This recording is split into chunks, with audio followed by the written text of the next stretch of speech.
E naquele dia, já tarde, disse-lhe: passemos para o outro lado. E eles, deixando a multidão, levaram consigo, assim como estava no barco, e havia também com ele outros barquinhos. E levantou-se um grande temporal de vento, e subiam as ondas por cima do barco, de maneira que já se enchia, e ele estava na popa, dormindo sobre uma almofada. E despertaram-no, dizendo: Mestre, não se te dá que pereçamos? E ele, despertando, repreendeu o vento e disse ao mar: cala-te, aquieta-te. E o vento se aquietou, e houve grande bonança. E disse: por que estáis tão temerosos? Como não tendes fé? E sentiram um grande temor, e diziam uns aos outros: mas quem é este que até o vento e o mar lhe obedecem? Amém? Glória a Deus. Queridos, eu tenho aqui o tema para a mensagem nesta noite: vencendo as tempestades. É um tema que o Senhor colocou em meu coração, e ontem pela madrugada, quando estava escrevendo a mensagem, eu vi que é muito forte o que Deus vai falar conosco aqui nesta noite. Você que está me ouvindo pela internet, ou que vai me ouvir logo depois que ficar gravado, eu sei que esta mensagem, ela vai trazer uma paz, ela vai fazer algo diferente e transformador, não só para os que estão aqui, mas para aqueles que me ouvem. Como diz, irmãos, o crente, ele pode saber se está acontecendo em sua vida, se é uma tempestade ou um problema corriqueiro. Porque às vezes existem problemas corriqueiros. São aqueles problemas que às vezes o irmão ou a pessoa fazem, como se diz naquele ditado popular, né? Estão fazendo uma tempestade em um copo d'água. O problema não é tão grande assim, mas a pessoa alarma tanto, ela é tão escandalosa que parece que, nossa, do jeito que ela vem, toda aflita, toda desesperada, a gente pensa, está morrendo. Quando vai ver, não é nada. Aí você olha assim, essa pessoa, ela está fazendo tempestade num copo d'água. Ou se é mesmo uma tempestade que essa pessoa está passando, né? Então nós temos que saber isso. Temos que entender. Queridos, para superarmos os desafios da vida e superarmos as tempestades da vida, nós temos que entender uma coisa: nós temos que entregar a nossa vida e o controle da nossa vida nas mãos do Mestre. E eu estava vendo aqui o significado de que é uma tempestade. O significado de uma tempestade é ação violenta da atmosfera, às vezes acompanhada de chuva, vento e trovões, e denominado também de temporal. E pode significar em um sentido também figurado. Que sentido é esse, pastor? Luta, tribulação, prova, aflição na vida do crente. Às vezes o crente está passando por uma dificuldade, uma adversidade que fugiu do controle da mão. Aí a gente pergunta, e como é que está? Ih, rapaz, estou num vento. Ih, estou passando uma tempestade. Já é o nosso linguajar crentez, né? Estou passando por uma tempestade. Estou no vento. Estou na tribulação.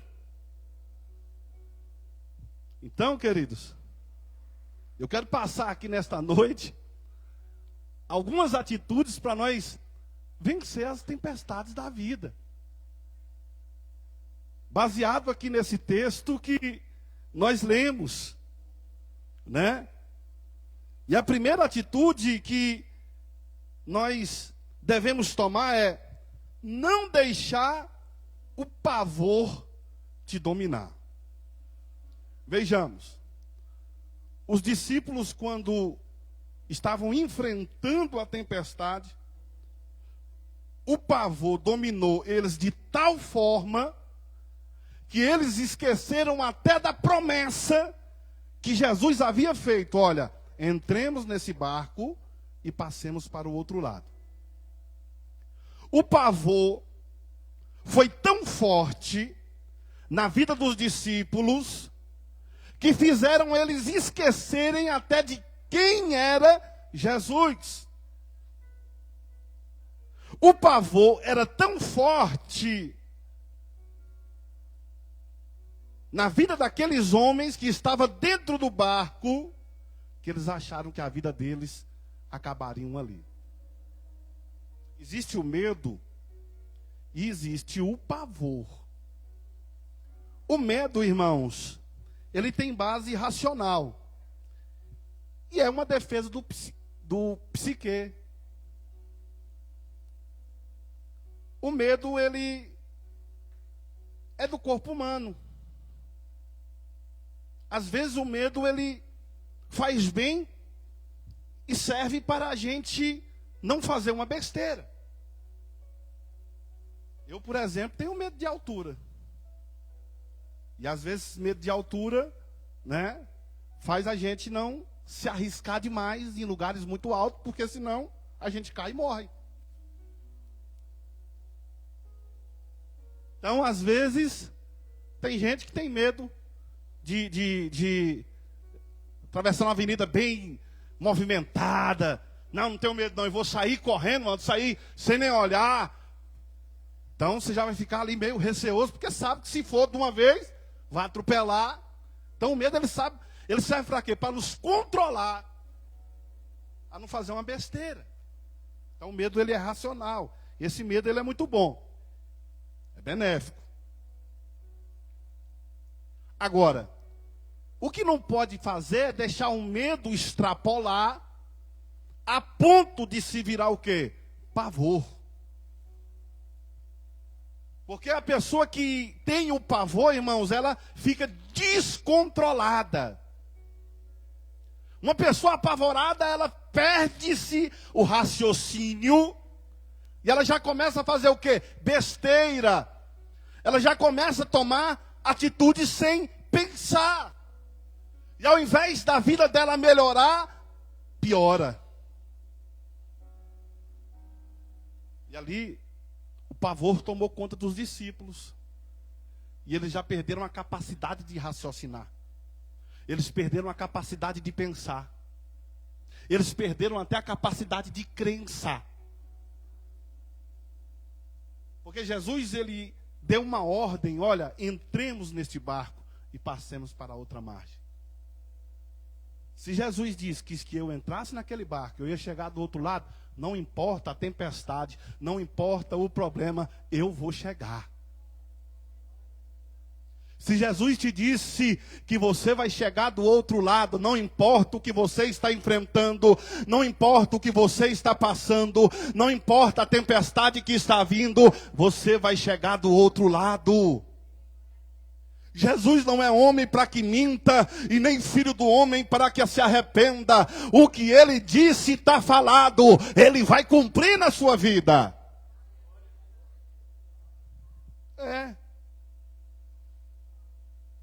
Então, o pavor, ele pode causar delírio, ilusão. Já viu aquela pessoa que está tão apavorada, que ela enxerga coisa que nem existe? Ela chega e enxerga, irmãos, visões assim que não existe, cada do medo, do pavor, da coisa, ela enxerga até monstro, né? Eu vi o monstro, eu vi o demônio, eu vi isso, eu vi aquilo, e começa a ver coisas na mente por causa do pavor. Começa a imaginar na cabeça. A pessoa perde o controle. Então, para a gente vencer a tempestade, nós não podemos deixar o pavor dominar a nossa mente. Nós não podemos deixar o pavor dominar o nosso psicológico. Não importa a aflição que nós estamos passando, não importa o problema que nós estamos enfrentando, não importa o pavor que o inimigo quer colocar em nossos corações, Jesus está com a gente, ele já fez a promessa, ele já garantiu o milagre, nós vamos chegar lá do outro lado, a tempestade não tem força para nos derrotar. Está aqui quem manda na tempestade, está aqui quem manda no vento, está aqui quem manda no mar, está aqui quem manda nos problemas da sua vida, está aqui quem é maior, está aqui, e ele já te deu a ordem de vitória.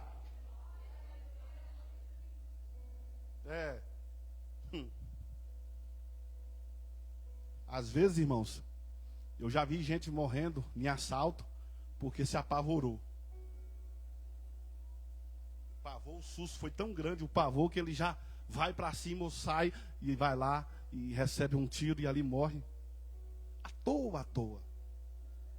Às vezes na hora de um assalto a gente pode até ficar com medo, mas se a gente controlar aquele medo, a gente calma, segura, acalma ali e tudo passa e a gente ali tem o livramento. Então a gente tem que ter cuidado. Não pode deixar o pavor nos controlar. Não pode deixar o pavor se instalar em nossa mente. Segundo, usar o seu potencial ao máximo. O texto bíblico diz que os discípulos começaram a remar, irmão, entre 6 e 7 horas da noite. E quando fala ali na quarta vigília da noite, perto da meia-noite, o temporal veio. Olha para vocês verem. Eles remaram, irmãos. Eles remaram. Mesmo em frente às tempestades da vida, eles estavam remando e usando a sua força, o seu potencial ao máximo. Eles foram ao limite de suas forças. O crente, ele não pode começar e parar. Deus quer ver até onde você vai chegar. Às vezes Deus não nos ajuda, ou Ele não intervém no começo, porque Ele quer ver a gente se esforçando um pouco mais. Ele quer ver você se esforçando um pouco mais. Ah, pastor, não estou dando conta, eu não sou capaz. A Bíblia diz que Ele não vai colocar um fardo sobre as suas costas que você não pode carregar. Se você está passando por esta luta, se você está passando por este problema, é porque você é capaz.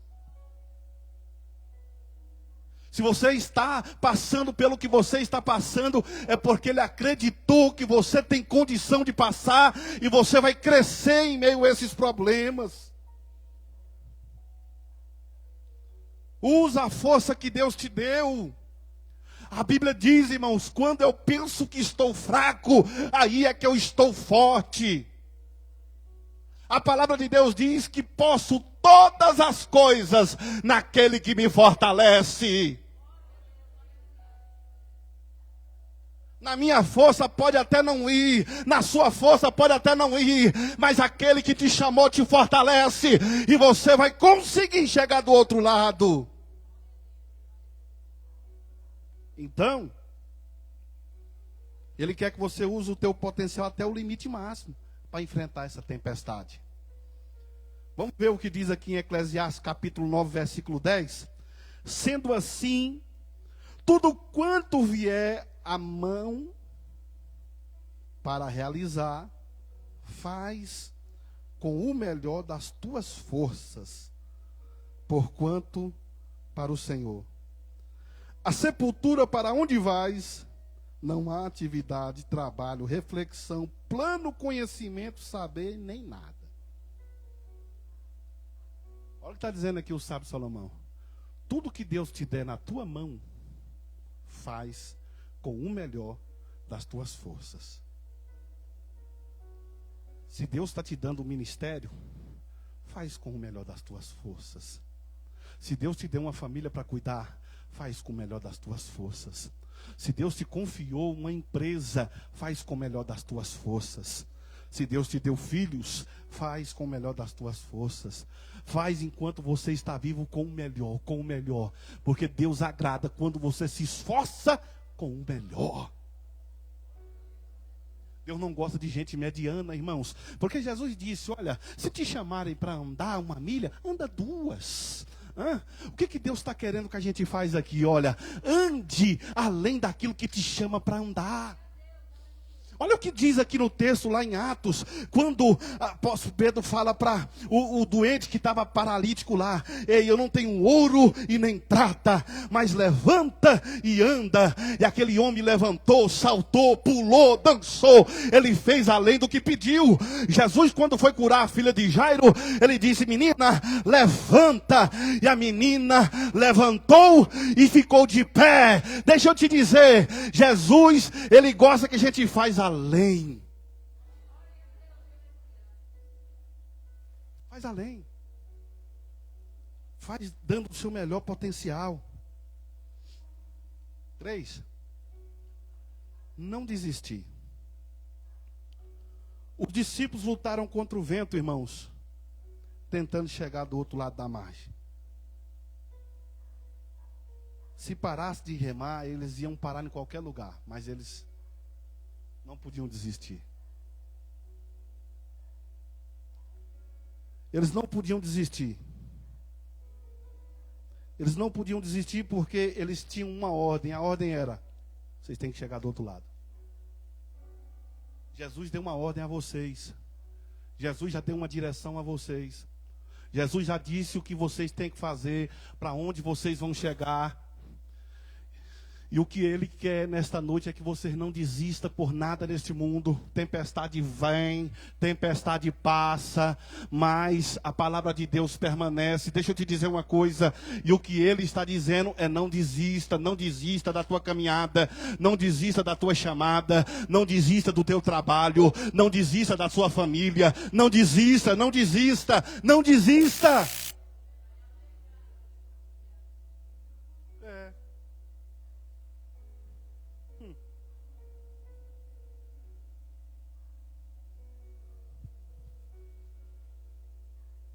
Às vezes a gente acha mais fácil desistir do que continuar.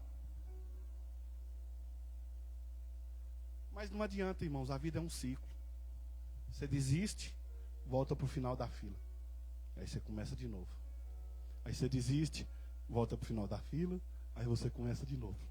Você desiste, volta para o final da fila, e aí você começa de novo. Por que não pegar essa energia do final da fila e começar de novo e seguir em frente para terminar? Você já sabe o que tem lá no começo. mas você não sabe o que tem lá no final. Mas eu vim aqui nesta noite para te explicar. Salomão disse assim: melhor é o fim das coisas do que o princípio dela. João capítulo 2, o mestre Sala disse assim: olha, primeiro coloca o vinho bom e depois o inferior. Mas vocês fizeram diferente. Vocês colocaram o melhor vinho para o final. O que eu entendo aqui? Deus sempre tem o melhor para nós no final, no final, no final. Não importa como está começando a tua vida ou a tua caminhada. Não importa como está o teu começo. Mas o final é um final de glória. É um final de vitória. Tem um hino aí da Damares. É da Damar, né? O final vai ter sabor? Vai ter sabor? Vai ter sabor? De mel, irmão. Mel é doce ou não é doce? É doce ou não é doce? O mel é doce. E é bom. Para quem gosta, né? Põe uma farinha, mistura e come. Né? Põe no pão. Come de todo jeito. É isso aí. Olha aqui o que 2 Crônicas capítulo 15, versículo 7 diz. Todavia sede fortes e confiantes, não desfaleçam as vossas mãos, porque a vossa obra terá recompensa. Deus está mandando você ser forte, confiante e não desistir. Porque toda boa obra que vocês estão fazendo vai ter recompensa. Vai ter recompensa. Tem recompensa de Deus chegando para a tua vida. Tem recompensa de Deus chegando nesse mês de julho. Eu estou aqui como profeta de Deus para te dizer nesta noite: esse mês de julho tem recompensa do céu para a tua vida. Esse mês de julho tem recompensa do céu para a tua casa. Receba em nome de Jesus. Outra aqui, ó. Ter fé. Na hora da tempestade, o mais importante é a gente ter fé, irmãos. Sem ter uma virtude, ó, você quer ver uma virtude que agrada a Deus, que atrai a atenção de Jesus? Essa virtude se chama fé. Eu vou relatar aqui umas pessoas que Jesus assim ficou surpreendente, o centurião de Cafarnaum. Quando ele disse assim: mestre, olha, eu estou com um camarada lá enfermo e eu peço que o senhor vá lá, né? E aí Jesus disse que ia. Aí ele fala: não, o senhor não precisa de entrar debaixo do meu telhado. Só uma, pronto, o problema está resolvido. Aí Jesus disse assim: meu Deus, nem em Israel vi tamanha fé. Jairo falou assim para ele: olha, você vai lá, põe a mão na minha filha que ela vai viver. E ele disse: não, a sua palavra vai lá e o meu servo vai sarar. Tem gente que acredita que se pôr a mão cura, tem gente que acredita que uma palavra cura. Então, irmão, fé não se discute. Mas a fé que surpreendeu a Jesus foi a fé na palavra dele. Foi a fé na palavra dele. Foi a fé na palavra dele. Essa mesma palavra eu estou pregando aqui nesta noite. Se você tiver fé, essa palavra vai chegar lá na tua casa, vai libertar teu marido. Se você tiver fé, essa palavra vai libertar os teus filhos. Se você tiver fé, essa palavra vai libertar, vai fazer milagres, vai curar, vai transformar, vai operar.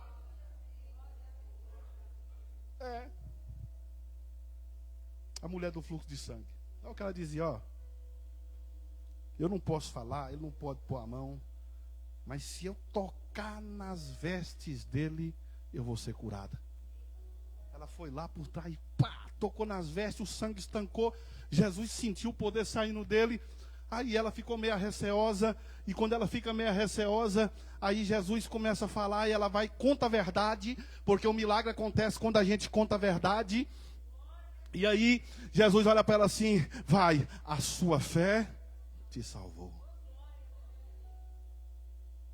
A mulher cananeia, Pediu um milagre, Jesus não quis, falou com ela e repreendeu, chamou ela de cachorrinha e foi falando, e aí quando ela se humilha, aí Jesus olha para ela e diz assim: ó mulher, grande é a tua fé. Agora não é como mais eu quero, é como tu. Irmão, eu nunca vi na Bíblia Jesus falar assim, ó, não é mais como eu quero, não é mais como eu desejo.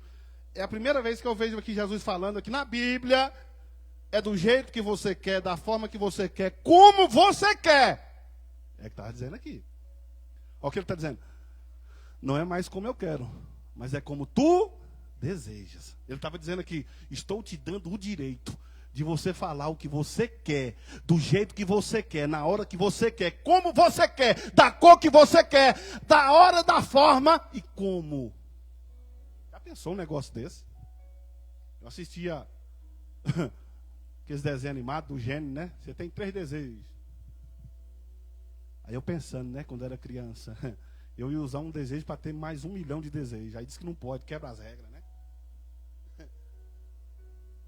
Aqui não, Jesus está dando a mesma quantidade. Disse, não, você vai falar o que você quer, o que você deseja. Meu Deus do céu. Já pensou, irmão? Jesus chegando para você hoje e dizendo assim, ó, porque a vontade dele não era curar ela. Ele falou, ó, eu não vou tirar pão dos filhos para dar aos cachorrinhos. Todo jeito ela falando com ele, ele já não deu nem atenção a ela. Ele não queria curar ela, ele não queria libertar, ele não queria nada. A vontade dele era não. Mas quando aquela mulher aguçou a grande fé, porque a fé dela foi, porque ele falou grande fé. Aqui foi grande. Aí ele fala, não é mais como eu quero, é como tu queres. Aí ela foi contar o que ela queria. Minha filha está endemoniada, e a enfermidade dela é diabo, e eu quero ela curada. E pronto. Milagre resolvido. No meio das tempestades, irmãos, não perca a sua fé. Não perca a sua fé. No meio das tempestades, a fé, ela tem que prevalecer. A nossa fé é provada não é quando nós estamos bem. A nossa fé é provada é quando nós estamos na tribulação. A nossa fé é provada é quando nós estamos nos momentos difíceis da nossa vida. Nossa fé é provada quando nós estamos perecendo. Agora, para finalizar, eu vou falar aqui 3 ações para a gente vencer as tempestades. Primeira ação, clamar a Jesus na tempestade. Os discípulos clamaram a Jesus, mestre, não te importa que pereçamos? No meio da tempestade, irmãos, clame pela pessoa certa. Pronto. Tem gente que fica clamando para quem não pode resolver. Tem gente que vai clamar o socorro a quem não está nem aí para você. Mas os discípulos aqui sabiam quem podia acalmar a tempestade. Os discípulos aqui sabiam quem podia resolver o problema. Os discípulos aqui não falaram, Pedro, você que entende de embarcação, nos ajuda. Tiago, vamos ver o que a gente... Não, é essa aqui mesmo. Tempestade está grande? Clame a Jesus. Negócio está feio? Clame a Jesus. A coisa não está indo? Clame a Jesus, que Jesus ele vai mudar a sua história. Porque tem pessoas que na hora da tempestade não clamam a Jesus, irmão. Não vão a Jesus. Mas eu nunca vi Jesus deixar ninguém sair de mãos vazias. Nunca vi Jesus decepcionar ninguém. Eu já vi pessoas se decepcionando com ele mesmo, mas Jesus mesmo não decepcionou ninguém. Aquele jovem rico chegou, mestre, eu quero seguir o senhor, o que faz? Aí ele, olha, vendo o que tem, tal, porque Jesus sabia que o que estava no coração dele, né? Ele fala, não, honrar pai e mãe e tal, mandamento e tal. Não, eu já faço isso, beleza. Esse mandamento era um certo. Tá, te falta uma coisa. pega aí, vende, distribua para os pobres, vem comigo. Aí ele olhou para o que tinha, olhou para Jesus. Meio difícil, vou embora. O coração dele estava em seguir a Jesus, irmão? Estava não. Se Jesus é prioridade em nossa vida, o dinheiro não nos faz falta. Se Jesus é prioridade em nossa vida, irmão, nada do que nos for tirado vai fazer falta.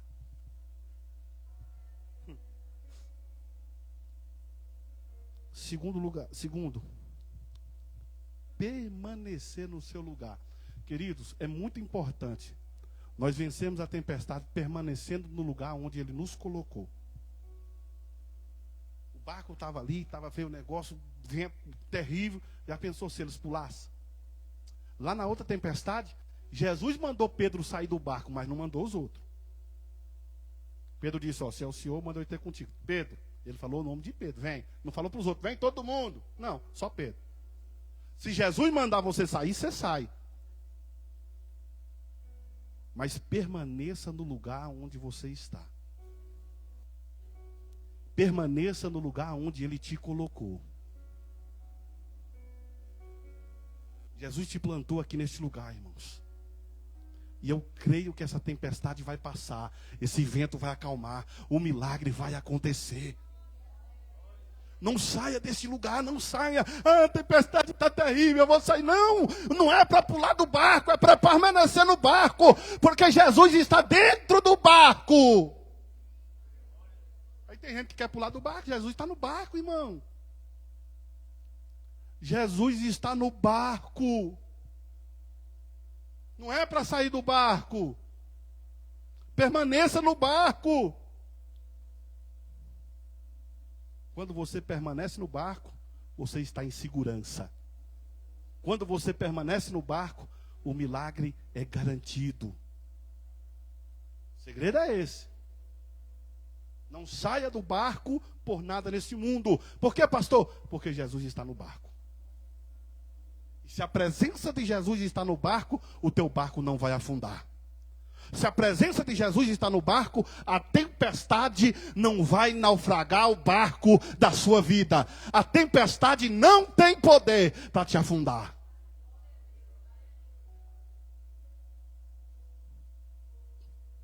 Último. Obedecer a Cristo.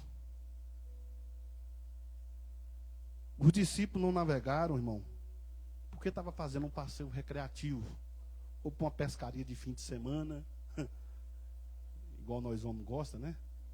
Uma pescaria. Não. Os discípulos estavam naquela embarcação, porque Jesus ordenou que eles entrassem e fossem para outra margem. Por quê, pastor? Porque toda a ordem de Jesus existe um propósito. Porque se você olhar no capítulo seguinte, eles estavam indo para Gadara. E lá em Gadara existia um homem que já estava possesso por uma legião de demônios. E para quem não sabe, irmãos, Satanás também tem poder para mexer nos ares, para mexer. E essa tempestade, quem sabe, não foi o inimigo tentando colocar para apavorar, para que eles não chegassem para libertar aquele homem. Tentar parar, porque o diabo sabe, irmãos, quando você está indo para trazer libertação para alguém, da sua casa, da sua família, quando o diabo sabe que você está sendo vitorioso em algum lugar, aí ele começa a atacar com tempestade, atacar de todo jeito, para você não ter vitória, para você desanimar, para você desfalecer. Ele sabe. Mas obedeça à voz de Jesus. Obedeça o que ele te disse, entra dentro do barco, porque a palavra já foi lançada, você vai chegar do outro lado. Pastor, mas ele mandou eu ir, agora eu estou passando por isso. Não importa, irmãos, porque ele deu a ordem e não está isento de nós passar por tempestade. A palavra de Deus diz que nós vamos passar por aflições, mas nós temos bom ânimo. Deixa eu te dizer uma coisa, as aflições passam, a tempestade passa.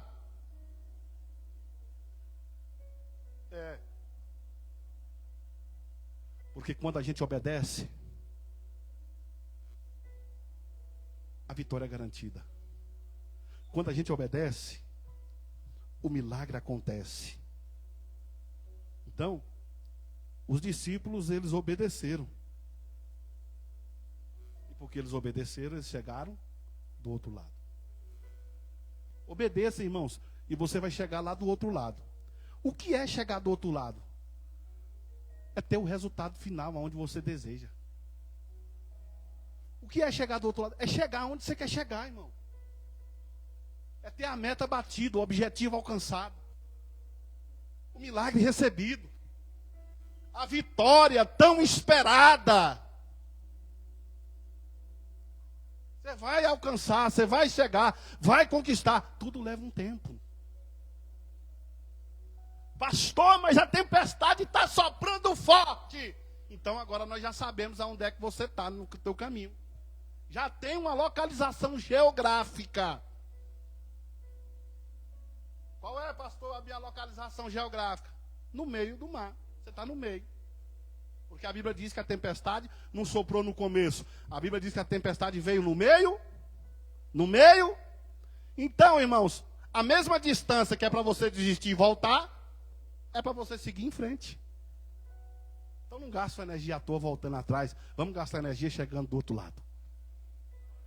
Você está no meio dessa luta. Falta pouco, irmãos. Você está no meio, você está no meio para frente, a mesma distância do meio para trás. Vamos para frente, porque a Bíblia diz que o nosso alvo é para frente. E lá na frente tem bênção, tem milagre, tem vitória. É. Por que Deus permite essa tempestade na nossa vida? 2 motivos, já finalizo. 2 motivos. Tem 2 finalidades porque Deus permite tempestade na nossa vida. Primeiro, para nós conhecer os nossos limites humanos. Tem pessoa que é tão abençoada, e as coisas começam a acontecer na vida dela. Passa num concurso, as finanças vai boa, o casamento está top, está ganhando dinheiro. Aí ela esquece de vir para a igreja, esquece de orar, esquece de Jesus, acha que os trem estão acontecendo porque ele é inteligente, porque ele é o bom, porque ele é isso, porque ele é aquilo. Aí Jesus, ele permite acontecer uns ventinhos assim, para a gente lembrar, ah, Deus. É. Com Israel era assim. Israel, quando estava na benção, começava a idolatrar. Aí Deus permitia eles ficar escravos, o inimigo ali dá uma rochada. Aí depois que eles ficavam, ah, Deus. Então a finalidade da gente passar por tempestade é para a gente se aproximar dele. É para a gente se achegar mais a ele. Para a gente vir para os cultos. Eu nunca vi gente vir tanto para culto. Fervoroso, sem faltar. Quando está mais na luta. É claro que tem aqueles que gostam de vir, porque vem mesmo. Que é nós aqui, os guerreiros, que está quarta, está domingo, está quarta. Mas tem uns que somem, mas quando volta e vem todo dia, eu já sei o que é. Ah. Sumiu. E vem todo dia. Aham. Aí vem aqui, pastor, oração. Vai. Tá vendo? Então tem gente, irmão, que passa por umas tempestades para se aproximar. Para ficar mais perto de Deus. E segundo, para conhecer quem é Jesus. O discípulo andava com Jesus, os discípulos comiam com Jesus, os discípulos dormiam com Jesus, mas não conhecia Jesus. Quando Jesus disse assim, vento, se acalma, mar, se aquieta, os discípulos olharam um para os outros e disseram, mas quem é esse? Que até o mar e o vento lhe obedecem. Tem tempestade na nossa vida, irmãos, que é para nós conhecer quem nós servimos. Vamos ficar perto. Ô glória. Nós vamos orar.